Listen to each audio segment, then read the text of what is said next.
En Génesis capítulo 45 y versículo 14 dice, y se echó sobre el cuello de Benjamín su hermano y lloró. Y también Benjamín lloró sobre su cuello. Esto se refiere al encuentro entre José y su hermano Benjamín y se refiere, como hemos visto, a cómo ambos se echaron al cuello y ambos lloraron. Precisamente hoy vamos a empezar a hablar de la anatomía del cuello. Tengan ustedes un cordial saludo. Aquí estamos. Específicamente, la práctica que nos toca es regiones supra e infraoidea, glándula tiroides y glándula submandibular. El cuello es una región que tiene un límite superior y un límite inferior. Es un cilindro imperfecto, como ustedes verán en esta imagen, no es un cilindro perfecto, y tiene límites, un límite superior y un límite inferior. Vamos a empezar a ver los límites del cuello. El límite superior del cuello está dado por la sínfisis mentoniana, el borde inferior de la mandíbula, la parte inferior del cartílago del conducto auditivo externo, la apófisis mastoides, la línea nucal superior y la protuberancia occipital externa. El límite inferior está dado por el borde superior del esternón con su escotadura yugular, el borde superior de la clavícula, el acromion, la espina de la escápula y termina en el vértice de la vértebra prominente en la séptima vértebra cervical. Esos son entonces los límites extrínsecos superficiales de la región del cuello. En el cuello vamos a encontrar varios planos. ¿Ya? En el primer lugar vamos a encontrar la piel. Debajo de la piel vamos a encontrar una primera capa de tejido celular subcutáneo muy laxo, en el espesor de la cual se encuentra el músculo platisma mioides. Se encuentran también algunas otras estructuras superficiales, como los nervios cutáneos del plexo cervical superficial. Profundamente al platisma mioides nos encontraremos con una delgada capa de tejido celular laxo y recién nos encontraremos con la fascia superficial o aponeurosis superficial del cuello, que se encuentra envolviendo a los dos músculos esternocleidomastoideos y posteriormente al músculo trapecio. Entonces, estos cuatro músculos son los únicos que son envueltos por esta aponeurosis superficial. En la parte anterior e inferior del cuello nos encontraremos con la fascia prevertebral o aponeurosis cervical, llamada también aponeurosis cervical media. La fascia prevertebral o aponeurosis cervical media es la que está envolviendo, como se ve en este esquema, esta línea medio morada con a los músculos infraioideos. Y dependientes de esta fascia prevertebral o aponeurosis cervical media, encontramos a las vainas viscerales. ¿Ya? Y profundamente encontraremos a la aponeurosis prevertebral, que en realidad se dirige incluso a los músculos profundos de la región posterior de la columna cervical. Entonces, ¿dónde se inserta la fascia superficial? Comenzaremos por atrás en la protuberancia occipital externa, en la línea nucal superior, en la apófisis mastoides, en el cartílago del conducto auditivo externo, en la fascia masseterina, en el borde inferior de la mandíbula. Ahora tiene otra inserción intermedia en el cuerpo y astas del hueso hioides, y en la parte inferior se inserta en el borde anterior de la escotadura yugular, en la cara anterior del manubrio del esternón, en la cara superior de la clavícula, en el borde posterior de la espina de la escápula y en la espina de la séptima vértebra cervical, más o menos parecido a los límites del cuello. Aquí estamos viendo en esta visión anterior a la aponeurosis o fascia superficial, que, como hemos mencionado, cubre a los esternocleidomastoideos, pasa a manera de puente por el triángulo lateral del cuello y envuelve a los músculos trapecios. Por delante también pasa a manera de puente por delante de los músculos infraoideos para ir a envolver al esternocleidomastoideo del lado opuesto. Y profundamente a esta vamos a encontrarnos con la lámina pretraqueal o aponeurosis cervical media, que como habíamos dicho, envuelve a los músculos infraoideos. Ya por arriba se inserta en el hueso ioides y por abajo pues se insertará junto con las inserciones de los músculos infraoideos y las superficies que unen a estas inserciones. Y por último tenemos pues la lámina o aponeurosis prevertebral, que es la que está envolviendo a los músculos prevertebrales y a los músculos posteriores del cuello, excepto al trapecio. Y de esta lámina prevertebral y de la lámina pretraqueal se originan las vainas viscerales. En este caso estamos viendo la vaina vascular para las arterias carótidas y vena yugular interna. Hacia abajo y adelante se ve la vaina para la glándula tiroides y para la laringe. Aquí estamos viendo que dependientes de estas aponeurosis se forman un espacio supraesternal y un espacio supraclavicular. El espacio supraesternal pues se origina de la división inferior de la aponeurosis cervical media al insertarse en el borde superior del esternón, y el espacio supraclavicular también es una dependencia, pero en este caso de la aponeurosis cervical superficial, al insertarse en la clavícula, inmediatamente por fuera del esternocleidomastoideo y debajo del tendón intermedio del homoioideo. Ahí estamos viendo precisamente esta región triangular.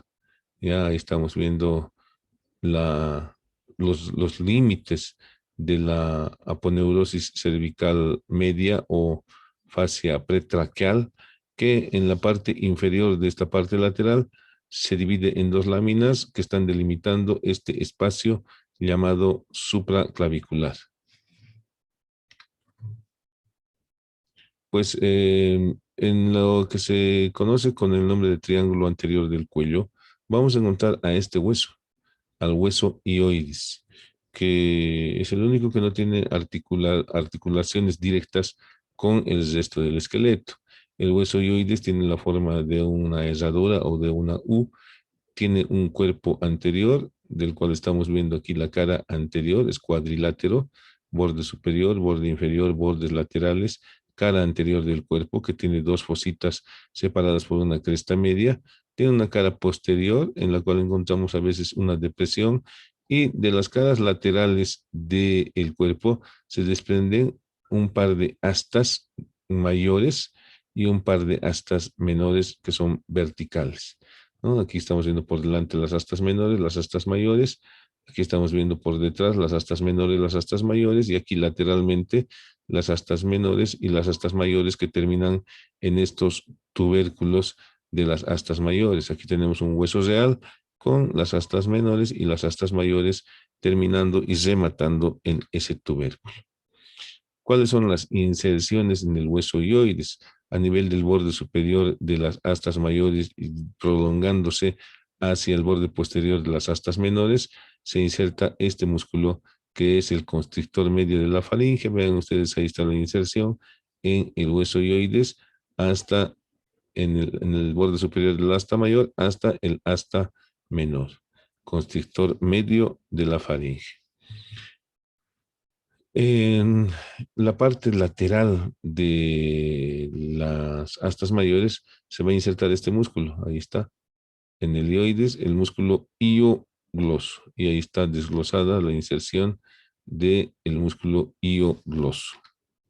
Seguimos en las astas mayores y vemos que en el borde inferior de las astas mayores se inserta este músculo, que es el músculo tiroioideo. Ahí está llegando al borde inferior de las astas mayores el músculo tiroioideo.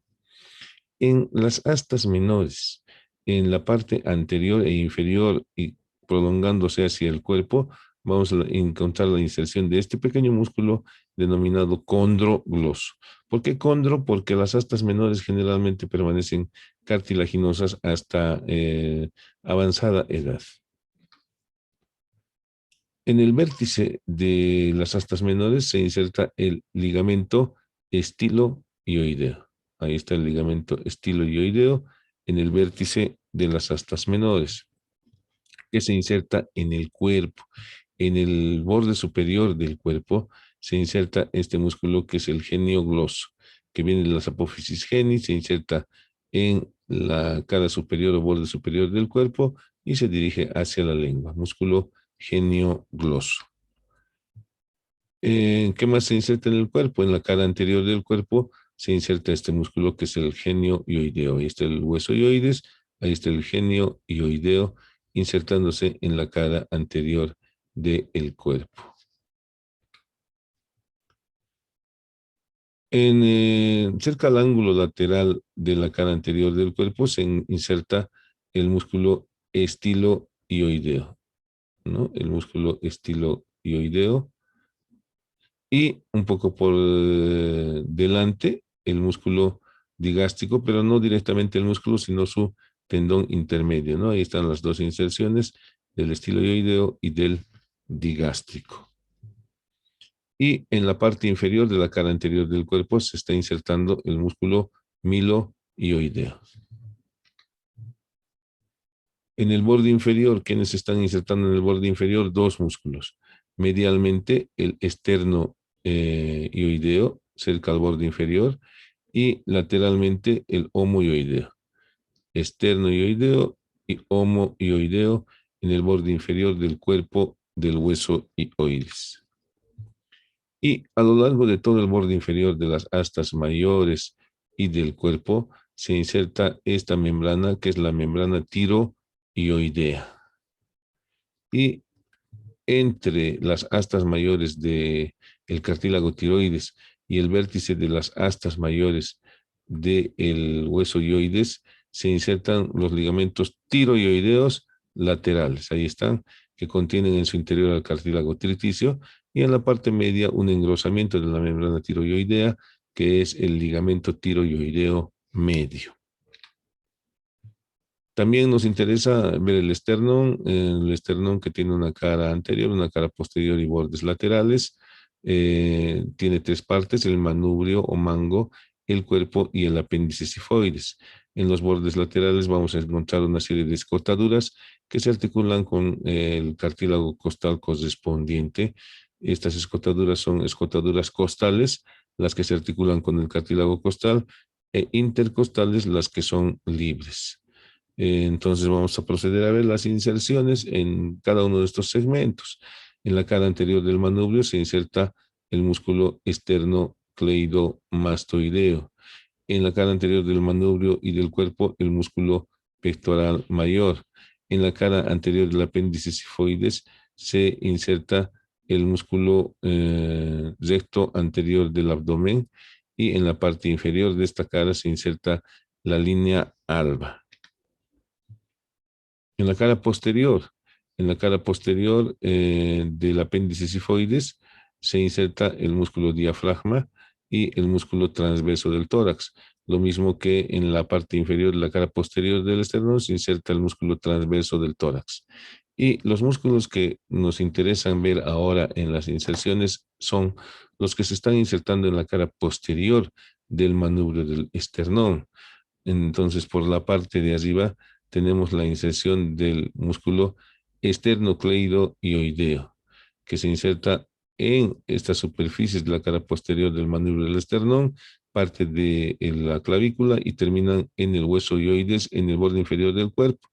Y lateralmente, o mejor dicho, un poco más abajo, tenemos la inserción del músculo esternotiroideo, que viene desde el manubrio del esternón hasta la cresta oblicua que se encuentra en el cartílago tiroides. Ahí estamos viendo entonces la región anterior del cuello. Estamos viendo los dos triángulos anteriores del cuello delimitados por la línea media, el borde anterior del esternocleidomastoideo y el borde inferior de la mandíbula. Y precisamente en esta parte inferior de ese triángulo se encuentra la región infraioidea y por arriba la región supraioidea. Estamos viendo cómo en el ángulo que se forma entre la cara anterior del cuello y la cara inferior o piso de la boca se encuentra localizado el hueso hioides. Y debajo del hueso hioides, pues ya nos encontramos con la laringe. Si vamos a ir por los planos, entonces a este nivel, el primer plano que encontraremos será la piel, luego el tejido celular subcutáneo, profundamente al músculo platisma mioides, luego nos encontraremos con la aponeurosis cervical superficial y después de la aponeurosis cervical superficial ya nos encontraremos con el plano de los músculos infrahioideos, los cuales también se subdividen en dos planos, uno superficial y uno profundo. Entonces, en este esquema del néter estamos viendo cuáles son los músculos supra y los infrahioideos. Los músculos infrahioideos son el esternocleidoioideo, el esternotiroideo, el homoioideo, el tiroioideo. Y los músculos supraioideos, ¿cuáles son? El digástrico, el estiloioideo, el estilogloso y el miloioideo. Perdón, el iogloso y el miloioideo. Aquí tenemos pues los músculos supraioideos superficiales. ¿Cuáles son esos músculos infrahioideos, perdón, superficiales? Este que es el esternocleidoioideo y este que es el homoioideo. Aquí los estamos viendo lateralmente, el esternocleidoioideo y el homoioideo, de los cuales ya hemos visto sus inserciones tanto en el esternón como en el hueso hioides, y el homoioideo en el hueso hioides y en el borde superior de la escápula. Los músculos infrahioideos profundos son dos. El esternotiroideo, ahí está el cartílago tiroides con su cresta oblicua, y el tiroioideo, que va de esa cresta oblicua del cartílago tiroides hasta las astas mayores del hueso hioides. Entonces, estos dos son los músculos infrahioideos profundos. Entre estos músculos se va a formar un rombo muy alargado, ya cuyos bordes superiores corresponden al músculo esternocleidoioideo y sus bordes inferiores corresponden al músculo esternotiroideo. A lo largo de este rombo encontraremos, en primer lugar, en la parte superior se palpará el hueso hioides, luego una depresión para palpar la escotadura del cartílago tiroides y luego una depresión blanda donde se encuentra la membrana cricotiroidea y abajo nos encontraremos con el cartílago cricoides, más abajo con el primer anillo traqueal y más abajo con el istmo de la glándula tiroides y más abajo con los anillos traqueales 5, 6, 7. Entonces, ¿para qué nos sirve ubicar todas estas estructuras en este rombo de los músculos infrahioideos? Pues palpando podemos localizar la membrana cricotiroidea y hacer una punción en caso de que quede algún cuerpo extraño atrapado entre las cuerdas bucales y esté produciendo asfixia. Ahí están entonces los músculos infrahioideos, a este lado los superficiales y a este lado los profundos. Y precisamente aquí nos está mostrando el cartílago tiroides con su cresta oblicua externa, donde se inserta el músculo esternotiroideo y en la vertiente superior el músculo tiroioideo. Los músculos infrahioideos están inervados por el asa del hipogloso. Aquí tenemos el nervio hipogloso con su rama descendente y aquí la rama descendente del plexo cervical y están uniéndose para formar el asa del hipogloso, de donde parten ramas motoras para todos los músculos infrahioideos, excepto para el tiroioideo. El tiroioideo tiene una rama directa del nervio hipogloso mayor. Ahí estamos viendo precisamente en una imagen real este oblicuo que es el homoioideo, que se está yendo al omóplato, este que es el esternocleidoioideo, y aquí abajo lo tenemos al esternotiroideo y hacia arriba el tiroioideo. Ahí estamos viendo entonces, además otra estructura importante muy relacionada con lo que estamos estudiando es la glándula submandibular y aquí tenemos el músculo esternocleidomastoideo y hacia atrás el trapecio. Ahí estamos viendo los músculos infrahioideos contraídos. ¿no? Contraídos durante los movimientos de la laringe. Y estamos viendo en esta imagen el músculo platisma mioides, la aponeurosis cervical superficial envolviendo el esternocleidomastoideo y la fascia prevertebral o aponeurosis cervical media envolviendo a los músculos infraioideos. ¿Cuáles son los músculos supraioideos? Hay un plano superficial. En ese plano superficial se encuentra este músculo que es el estiloioideo. Este músculo estiloioideo en su parte inferior se bifurca para dar paso al tendón intermedio del músculo digástrico. Y aquí lo tenemos al digástrico con su vientre posterior que se origina en la ranura del digástrico, su tendón intermedio que se une al hueso ioides por medio de esta polea de reflexión y su vientre anterior que termina en la fosita digástrica en el borde inferior de la mandíbula, superficiales. Ahí están sus nombres y aquí estamos viendo una imagen real del néter del estilo ioideo. ¿Ya? Y ahí están los nombres de las estructuras que vemos. Y estamos viendo en esta imagen ampliada el orificio del músculo estilo ioideo. Y este orificio está dando paso al tendón intermedio del músculo digástrico.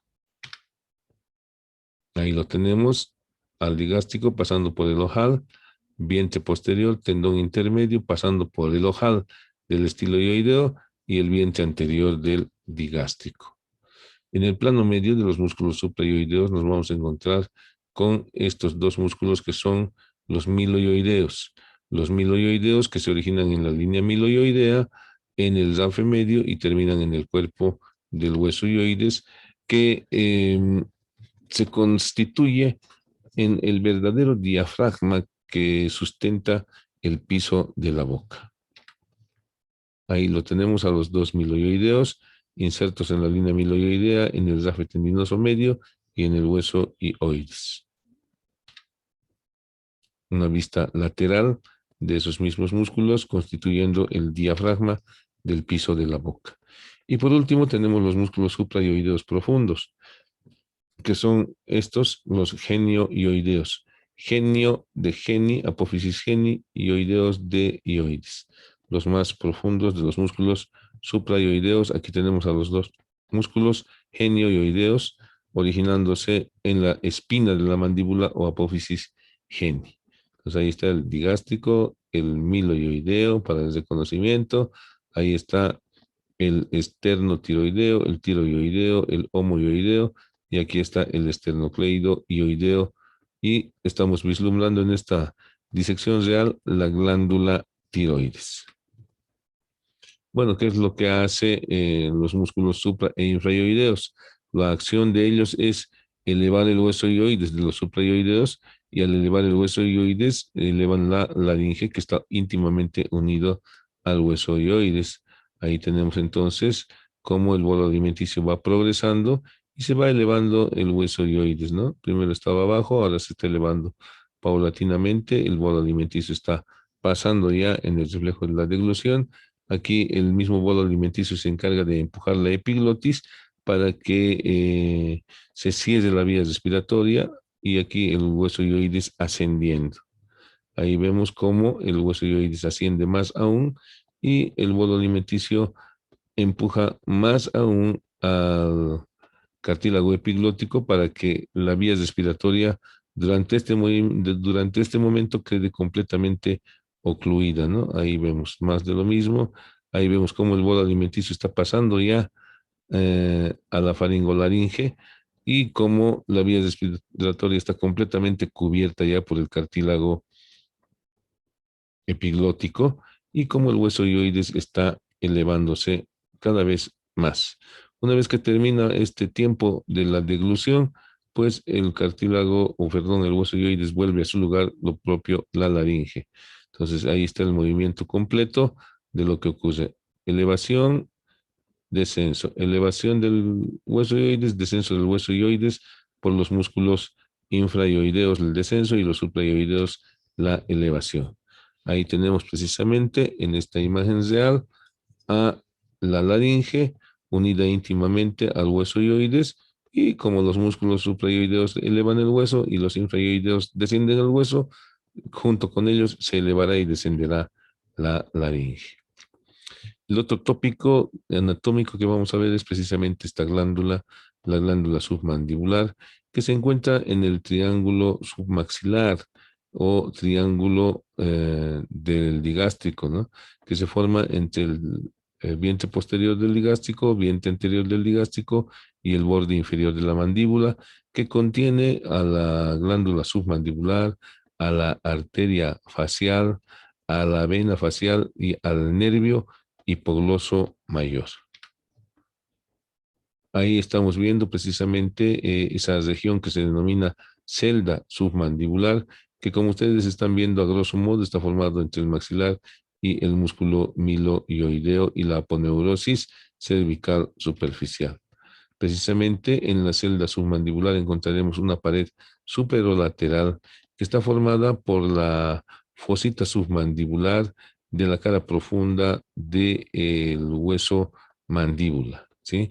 Por debajo de la línea miloioidea y se abarca esta superficie de la pared superolateral de la celda submandibular hasta los haces anteriores del músculo macetero interno o pterigoideo interno.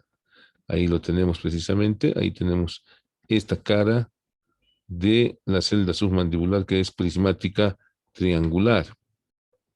Y ahí estamos viendo la pared inferolateral de la célula submandibular, ¿no? Esta imagen es más o menos orientándonos como esta, ¿no?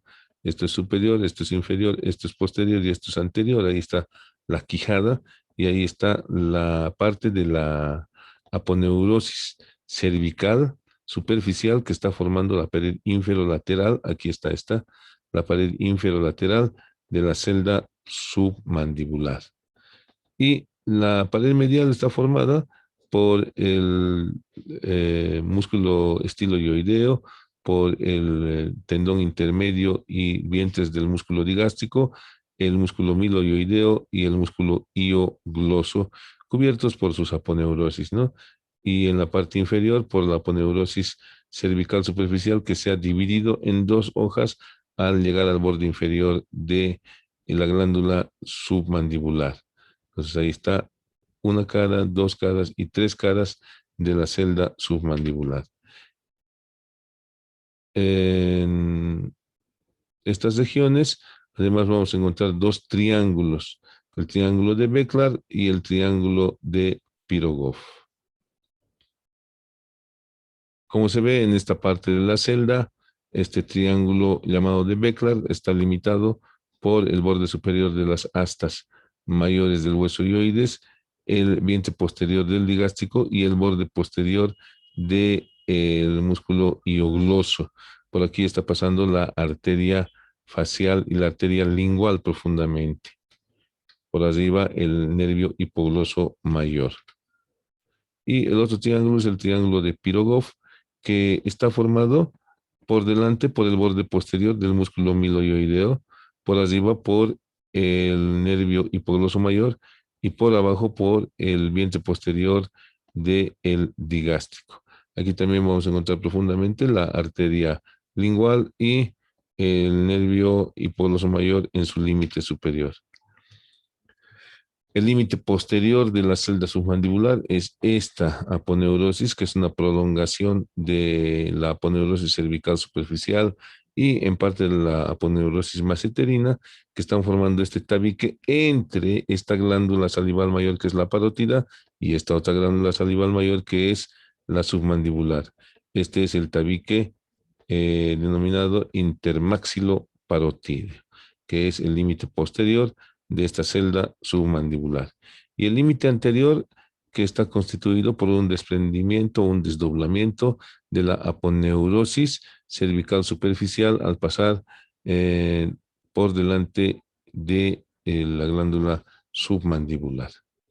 Ahí la tenemos precisamente a la glándula submandibular que está muy íntimamente relacionado con la arteria facial.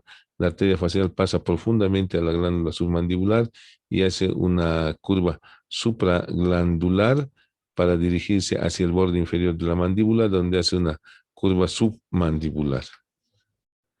Y ahí tenemos que la glándula submandibular presenta una prolongación que se localiza craneal al músculo miloioideo.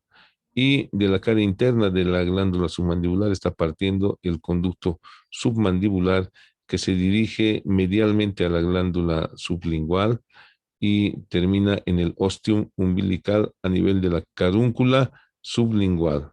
Ahí tenemos las crestas sublinguales que representan al borde superior de la glándula sublingual, y ahí tenemos las carúnculas en cuyo vértice se encuentra el ostium umbilical, que es el orificio de salida, el orificio de drenaje de saliva de la glándula submandibular. En esta otra imagen real y de perfil estamos viendo precisamente la glándula submandibular, el músculo miloioideo, su prolongación, ahí está su prolongación medial, y de la cara medial está partiendo esta que es la glándula, o perdón, el conducto submandibular o conducto de Wharton, que termina en el ostium umbilical en la carúncula sublingual. Este otro es el nervio lingual. Y pues, ¿de dónde viene la inervación secretora de la glándula submandibular? En la protuberancia vamos a encontrar el núcleo salival superior, que discurre en el interior del séptimo par craneal o nervio facial. Este núcleo salival superior, que es parasimpático, va a dirigirse por medio del nervio cuerda del tímpano a este ganglio, el ganglio submandibular, que va a dar inervación secretora a la glándula submandibular, y a la glándula sublingual. La inervación simpática proviene del ganglio cervical superior y del ganglio cervical medio por medio de los vasos sanguíneos, por medio de la irrigación. Y ahí tenemos a la glándula tiroides. La glándula tiroides se encuentra ubicada en la región anterior del cuello. Como ustedes verán, tiene una forma de una H con dos lóbulos laterales en forma de pirámide triangular que están unidos por este istmo que está cubriendo el segundo, el tercer y el cuarto anillos traqueales. Bueno, ahí estamos viendo precisamente la vaina visceral y la cápsula fibrosa de la glándula tiroides, que es una dependencia de la lámina pretraqueal o aponeurosis cervical media y de la lámina prevertebral. No solamente esta vaina visceral, sino también las otras vainas viscerales que envuelven al esófago, que envuelven a la tráquea, a la laringe y a los vasos, al paquete neurovascular. También está formando parte de esta estructura una lámina que se llama tirotimo-pericárdica. La membrana timo-tiro-pericárdica viene a constituirse en un verdadero medio de sujeción y fijación del pericardio, ¿no? Entonces ahí estamos viendo la membrana tiro, timo y pericárdica. Tiro, timo, pericárdica. La glándula tiroides mide en altura a nivel de sus lóbulos 6 centímetros y en su diámetro transversal también mide 6 centímetros. Pesa aproximadamente 30 gramos. Importante acordarnos de estas medidas, puesto que nos pueden reportar ecográficamente las dimensiones de la glándula tiroides, y si no están cercanas a esas dimensiones que hemos mencionado, 6 por 6, pues puede estar ocurriendo alguna patología. El istmo, como habíamos dicho, se encuentra a nivel del segundo, tercer y cuarto anillos traqueales. Tiene la forma cuadrilátera, aplanada de adelante a atrás, con un borde superior, un borde inferior, una cara anterior, una cara posterior, y bordes laterales que se continúan con la glándula tiroides. Tiene un ancho de 1 centímetro aproximadamente el istmo y un alto de 1,5 centímetros.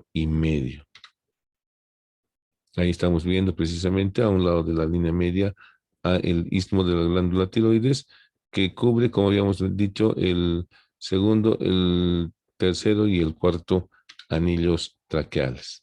Y ahí estamos viendo la glándula tiroides, y de la parte superior del istmo se está desprendiendo esta prolongación de la glándula tiroides, que se ha venido a denominar lóbulo piramidal o pirámide de la Louet. En la vida intrauterina y embrionaria, pues este lóbulo piramidal, si es que existe desde la vida intrauterina, pues se continúa con el conducto tirogloso que termina en el foramen secund de la lengua en etapa intrauterina, porque después del nacimiento ya no debería existir aquello, ¿no? Precisamente, pues este lóbulo piramidal es un vestigio de ese conducto. ¿Cuáles son las relaciones de esta, que es la glándula tiroides? El istmo ya hemos dicho en relación con la tráquea. Los lóbulos laterales tienen tres caras, una cara medial, una cara posterior y una cara anterior. Como hemos visto, la cara anterior está pues en relación con los músculos infraioideos. La cara posterior está en relación con el paquete neurovascular del cuello, es decir, con la carótida común, con la yugular interna, el nervio vago, y la cara interna está en relación con la tráquea y en parte con el esófago. Ahí vemos entonces una tomografía de glándula tiroides. Aquí nos está mostrando la glándula tiroides un poco aumentada de tamaño. Esta más clarita es la glándula tiroides, esa es la tráquea. Y ahí la tenemos a la glándula tiroides con sus lóbulos laterales. Estamos viendo la cara anterior de los lóbulos laterales, y la cara posterior obviamente estará relacionada con estas que son las carótidas. ¿Cómo está irrigada la glándula tiroides? La glándula tiroides es de mucha importancia para el metabolismo, para el crecimiento y desarrollo del ser humano. Y presenta, pues, en primer lugar, esta primera rama arterial que proviene de la carótida externa, que es la arteria tiroidea superior. Esta arteria tiroidea superior va a dar una rama para el esternocleidomastoideo, una rama colateral, la rama esternocleidomastoidea, otra rama colateral que es la laringea superior, y cuando llega al lóbulo lateral de la glándula tiroides, se divide en una rama interna. Ya antes está dándonos una rama laringea, una rama interna, una rama externa y una rama posterior. La rama interna se anastomosa con la rama interna de la arteria tiroidea superior del otro lado. La rama externa puede llegar a anastomosarse con la rama externa de la arteria tiroidea inferior, y la rama posterior se dirige hacia las glándulas paratiroides y al parénquima tiroideo. Como habíamos mencionado, otra arteria que irriga a la glándula tiroides, que es esta, es la arteria subclavia por medio de su arteria tiroidea inferior. La arteria tiroidea inferior sale del tronco tirobicérvico escapular, ¿ya? Dos ramas cervicales, la cervical transversa, la cervical profunda, la supraescapular y la arteria tiroidea, ¿no? Esta es la cervical ascendente, la cervical transversa y la escapular dorsal, y la tiroidea inferior. La tiroidea inferior, que se va a dividir también en tres ramas: una rama inferior o interna que se anastomosa con la del lado opuesto, una rama externa que se anastomosa con la de arriba, y una rama posterior o profunda que irriga la cara profunda de los lóbulos laterales. En ocasiones puede haber esta arteria llamada arteria tiroidea inma, que se desprende ya sea del callado de la aorta o de un trayecto de las carótidas comunes. El drenaje venoso también es muy profuso, va a retornar hacia la vena yugular interna por medio de este tronco tirolingulofacial cuando existe, sino directamente como vena tiroidea, y las tiroideas inferiores también directamente en las venas innominadas. Ahí tenemos entonces los lóbulos laterales, cara anterior del istmo y la pirámide del Alouette o lóbulo piramidal. ¿De dónde proviene la inervación? Pues la inervación proviene del ganglio simpático cervical superior, que tiene ramas directas para la glándula tiroides, y que además va a tener ramas que van a la glándula tiroides por medio del plexo simpático pericarotídeo. Y ahí tenemos las arterias precisamente y los nervios de inervación, que son el laringio superior y el laringio inferior o recurrente, que también es una relación muy importante de la cara posterior de los lóbulos laterales de la glándula tiroides. Y ahí tenemos la glándula tiroides cubriendo con su istmo el segundo, tercer y cuarto anillos traqueales, la irrigación arterial, el drenaje venoso, más del drenaje venoso y más de la irrigación, altamente irrigada, porque es importante la producción de T3 y T4 para el crecimiento y desarrollo del individuo. Aquí tenemos precisamente los músculos infraioideos, el lomoioideo, el esternocleido ioideo, el esternotiroideo y el tiroideo, y ahí está la glándula tiroides. Esta es la glándula tiroides, su istmo y sus lóbulos laterales. Entonces, la glándula tiroides va a tener unos lóbulos donde están los folículos que contienen un coloide donde está la T3 y la T4. Entonces, aquí nos está mostrando el mecanismo regulador para la liberación de hormona tiroidea. En el hipotálamo tenemos la hormona liberadora de hormona tiroidea que estimula a la glándula hipófisis para que produzca la hormona tiroestimulante, y la tiroestimulante va a estimular a la tiroides para que produzca sus hormonas, la T3 y la T4. Cuando la T3 y la T4 están en condiciones o en concentraciones adecuadas o pasándose a niveles superiores, esto es informado al hipotálamo y a la hipófisis, y en el hipotálamo pues deja de producirse el factor liberador de hormona tiroidea y por lo tanto disminuye la cantidad de T3 y T4.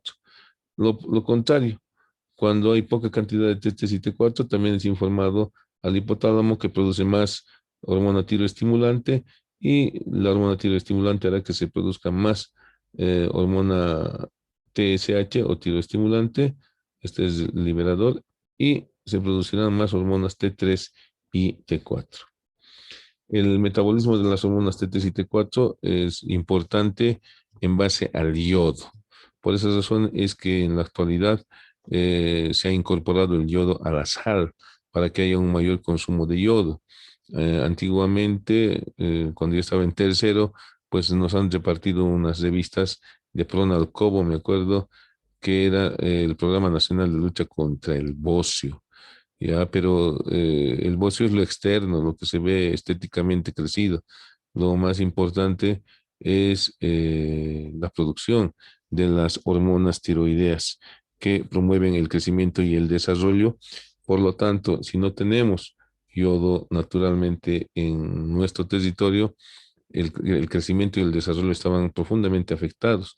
Se decía 6 de cada 10 bolivianos tenían un grado de déficit tiroideo, ¿no?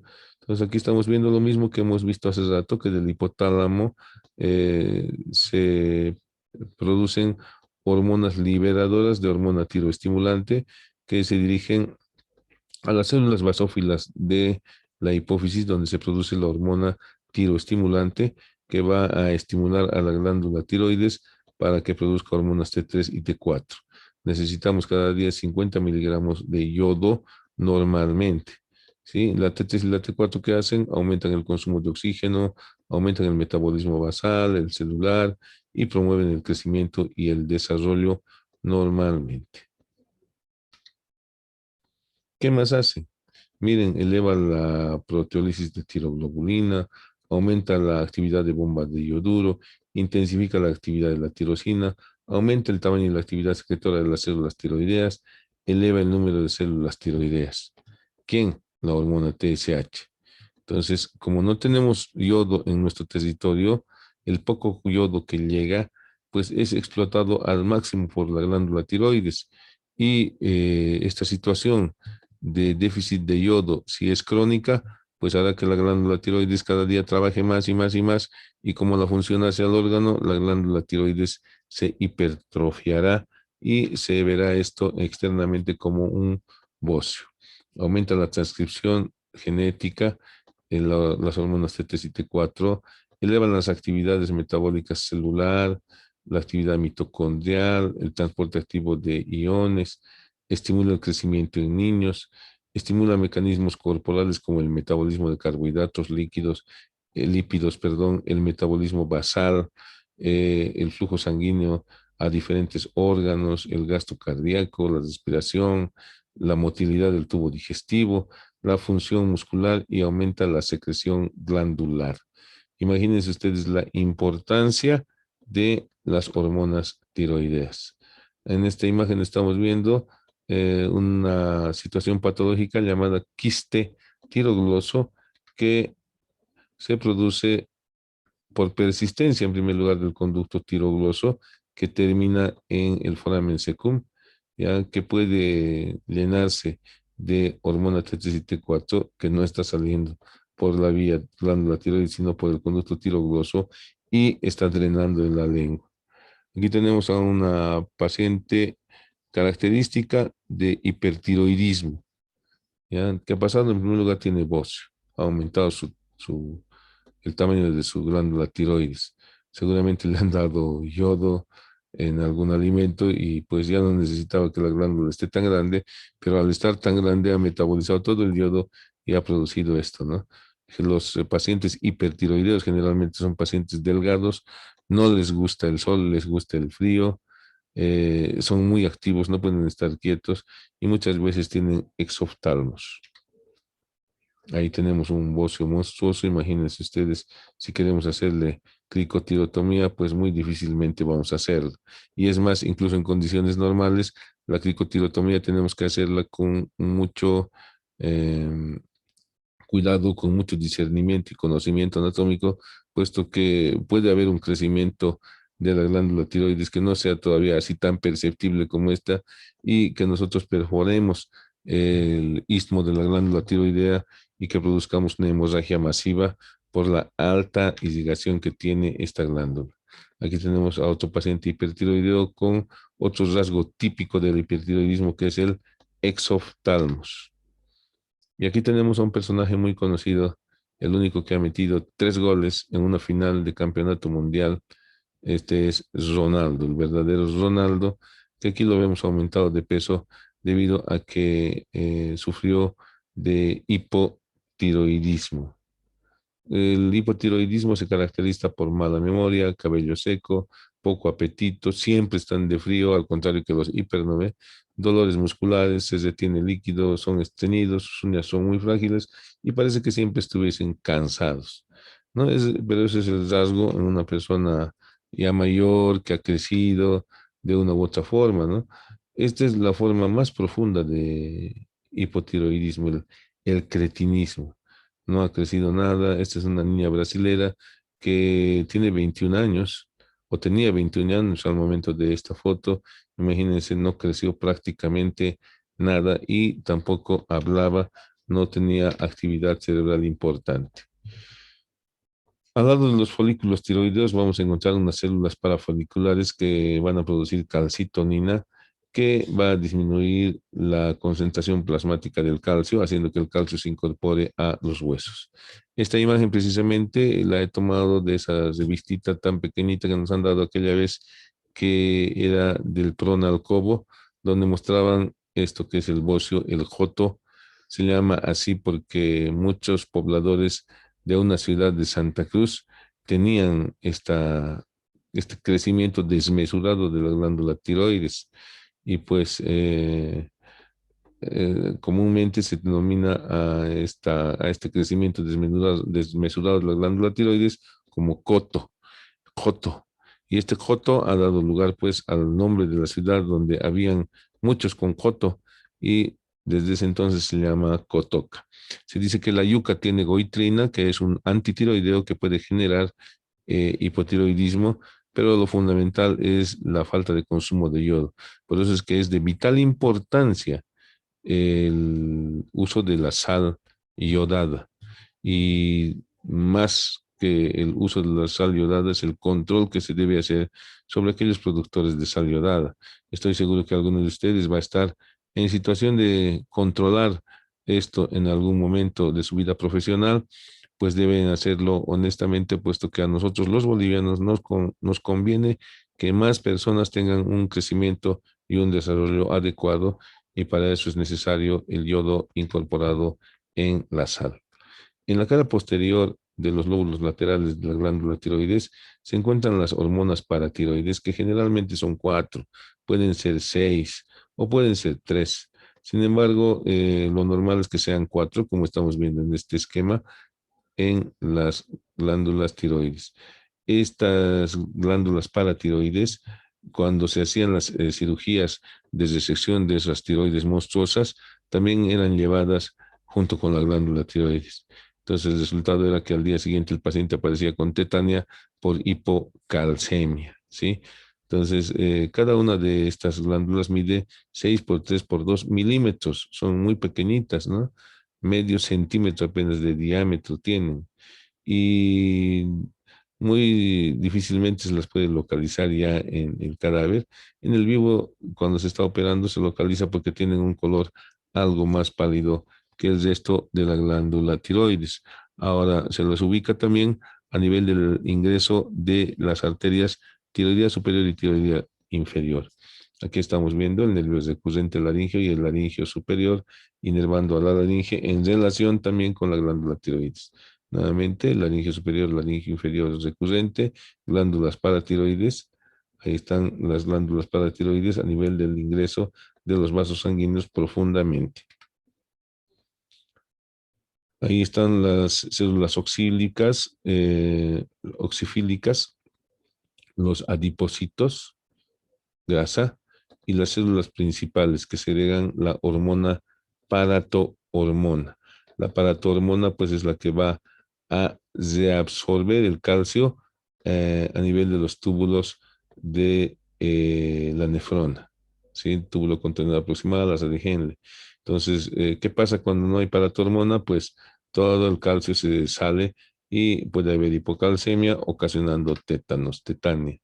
Este es un medio de exploración de la glándula tiroides por medio de un ecógrafo. Se puede hacer también clínicamente una palpación bimanual, ¿no? Aquí estamos viendo la laringe, que es parte de las relaciones importantes de la glándula tiroides. Ahí estamos viendo la cricotirotomía, que se realiza precisamente en la membrana cricotiroidea. Ya hemos delimitado para eso el rombo de los músculos intrayoideos cuando hay un cuerpo extraño en las cuerdas vocales que están por encima de esta membrana tiroidea, pues procede a hacer la cricotirotomía, que es el verdadero procedimiento de emergencia que se lo puedes realizar con muy poco material y en cualquier lugar donde nos encontremos. No así la traqueostomía, que es un procedimiento quirúrgico que consiste en resecar un segmento de anillo traqueal y en introducir una cánula por ese orificio. Se necesita mínimo un equipo de cirugía menor para hacer la traqueostomía. ¿Verdad? Puede ser un procedimiento de emergencia en algunos casos, pero no es para realizarlo libremente fuera del ambiente hospitalario o por lo menos de un consultorio donde se necesita equipo de cirugía menor. Ahí tenemos entonces el cartílago tiroides, cricoides, perdón, el cartílago tiroides, y ahí está la membrana cricotiroidea donde se hace la cricotirotomía. Ahí estamos viendo cómo le están realizando la cricotirotomía a un paciente. Existen ya ahora equipos preparados como este con una aguja gruesa, con su mandril de metal, con su conector para conectar directamente ya sea a una máquina de anestesia o a un ambú. Ahí está precisamente la cánula con su mandril, la cánula con su mandril que directamente se introduce en la vía respiratoria. Ahí tenemos una cánula pequeña que se introduce por medio de una punción con la hoja de bisturí, su sonda de espiral y su cintilla para asegurar. Ahí tenemos la cánula, ahí tenemos el conector para producir la ventilación. Ahí vemos de perfil la cara posterior de la laringe, la cara anterior con la membrana cricotiroidea, ahí están las cuerdas bucales, ahí está la punción con un bisturí pequeño, la punción con el trocar y se deja el trocar y se conecta con una máquina de anestesia o con un ambú. Ahí está precisamente el ambú conectado a una bránula 14. Bueno, el gatito que les dice, estudien anatomía. Muchas gracias por su atención.